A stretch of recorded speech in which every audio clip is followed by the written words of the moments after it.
Kung kayo may problema sa puso, kayo natatakot, magastos, at na nini-nervyos na kayo, baka ang solusyon dito ay dahon lamang ng kamote. Hindi lamang talbos ang kamote, kundi dahon ng kamote. Yan yung mura na dahon, yung bandang dulo. Habang pumupunta dito, nagiging green. Mataas na ang content yan ng vitamin K. Ang vitamin K ay kailangan para yung mga kolesterol, mga plaque na nakabara sa puso ay malusaw.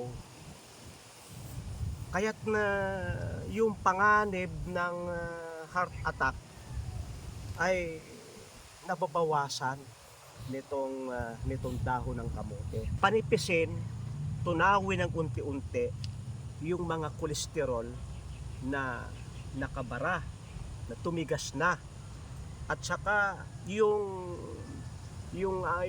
ating mga cells na mayroon ng inflammation ay mapagaling niya.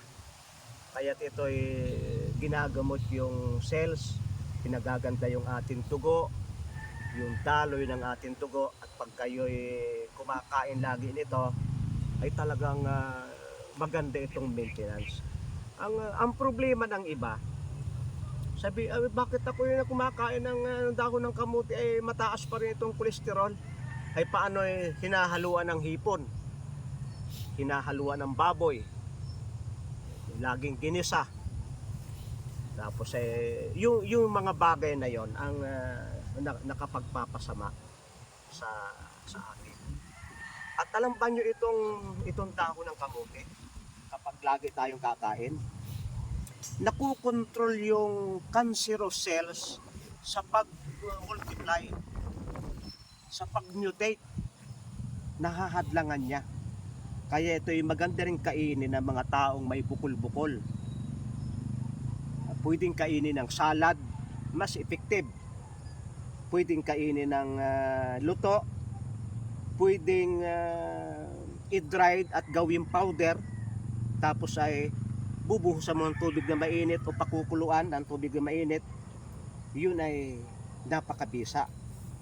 At saka ngayon ay nauuso na yung mga respiratory na ailments gawa ng pagbabago ng panahon. Sa taas ang content ng vitamin C nito ay nakahadlangan yung pagkalat, yung ating immune system ay napalalakas para malabanan yung mga darating na mga virus. Ay ang maganda nito, pagka gusto nyo talagang makasurvive ng maganda na meron kayong gulay, ang kukuhain nyo yung mga magugulang na dahon. Kagaya niya, no? Yan magugulang.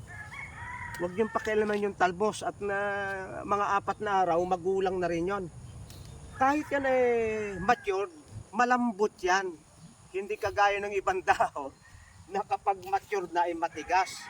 Ito'y malambot pa rin, malambot pa rin. At kayang napakagandang salad kahit yan ay magulang na. Maraming mga benefits ang naitutulong nito. Ang isa ay yung nare-regulate yung tibok ng puso at yung daloy ng dugo. May mga tao man din na lakas ng pintig ng puso, pakiramdam niya ay kumakabog-kabog yung kanyang dibdib. Ang dahon ng kamote, isa sa solusyon diyan, mabuti na nakakabawas nun. Hindi man gamot, at bawal sabihin gamot, nakakabawas ang yung problema. Saka yung tawag dito, yung daloy ng dugo, yung texture ng dugo, yung lapot ng dugo, tinatanggal niya yung lapot ng dugo para ito'y hindi magpara. Kaya't na aking hinihikayat kayo na pagbibili kayo ng kamote, yung iba sa kasi bumibili ng kamote, diba, nakaganyan yan Ang ginagawa lamang ng iba, kinukuha yun, yan. Tapos tinatapo na yon. Diba? Lagay na sa basurahan. Naiwan yung pinakamasustansya. Naiwan yung pinakamasustansya. Tuturuan ko kayo kung paano mapanatili yung malalapad na dahon. Punta tayo sa aking isang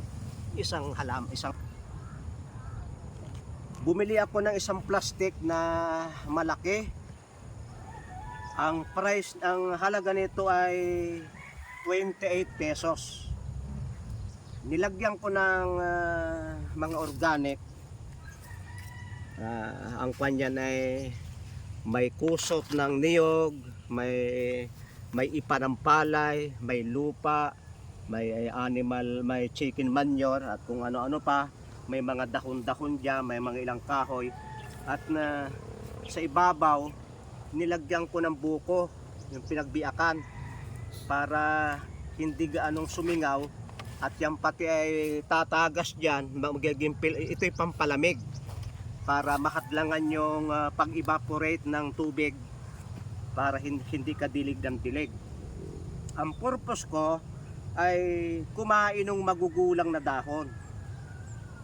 Kaya't na pagka ganyan na ang hanap nyo yung magulang, hahanapin nyo yung dulong-dulo at inyong puputulin para itong mga naiwan ay mabilis lumaki.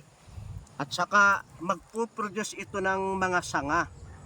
At malay kayo, malawak na yung inyong talbusan at ito'y tutusukan ko, pagagapangin ko para yung dahon ng kamote ay laging yung mag-anak ay makakain ng dahon ng kamote sa isang plastic lang na ating pinagtaniman.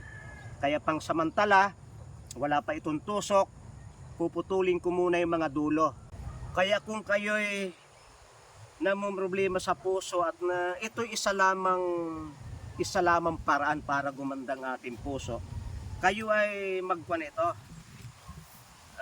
Kung wala kayong space, kahit isang plastic lang na malaki.